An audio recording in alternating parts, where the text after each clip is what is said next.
तनुश्री चैटर्जी एक बेहतरीन भोजपुरी अभिनेत्री है जिसे देखकर आप हैरान हो जाएंगे और उसे फॉलो करने पर मजबूर हो जाएंगे।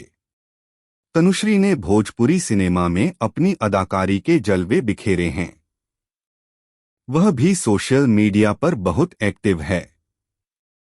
तनुश्री चटर्जी अपनी सुंदर तस्वीरें सोशल मीडिया पर पोस्ट करती रहती हैं, जिससे वह खुश रहती है। लाखों लोग उनसे प्यार करते हैं। तनुश्री चटर्जी बोल्ड और खूबसूरत भी हैं। वहीं उनके चेहरे हमेशा मासूमियत से भरे रहते हैं। कोई भी उनकी बड़ी बड़ी आंखों में गिर जाएगा। देखें चित्र। भोजपुरी फिल्मों में तनुश्री चटर्जी की बोल्ड अदाओं ने दर्शकों को दीवाना बनाया है। उनकी अदाकारी को हर भोजपुरी सिनेमा प्रेमी प्रशंसा करता है। भोजपुरी फिल्मों की लोकप्रिय अभिनेत्री लगातार अपने फोटो पोस्ट पर अपने प्रशंसकों को आकर्षित करती रहती है। पीली साड़ी में तनुश्री बहुत हॉट दिखती है। आप भी उनके कातिलाना अंदाज से कायल हो जाएंगे। साड़ी में उनका सुंदर रूप देखें।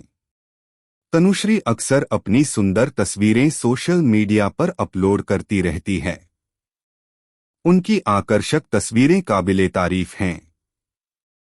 भोजपुरी अभिनेत्री तनुश्री चटर्जी ने अपने इंस्टाग्राम पर एक नया फोटो पोस्ट किया है, जिसमें वे अपने पुराने अंदाज में नजर आ रही हैं। वह अक्सर अपनी फिल्मों के सेट से तस्वीरें पोस्ट करती हैं, जिसमें वे फिल्मों के शॉट देते हुए नजर आती हैं। लेकिन रेड और पिंक कलर के आउटफिट में उनका लुक और भी बेहतरीन होता है। इस वीडियो में बेस्ट पार्ट कौन सा है वो जरूर कमेंट बॉक्स में लिखे, ताकि उसके बारे में और वीडियो हम बना सके। ऐसे और वीडियो देखने के लिए चैनल को लाइक और सब्सक्राइब जरूर करें।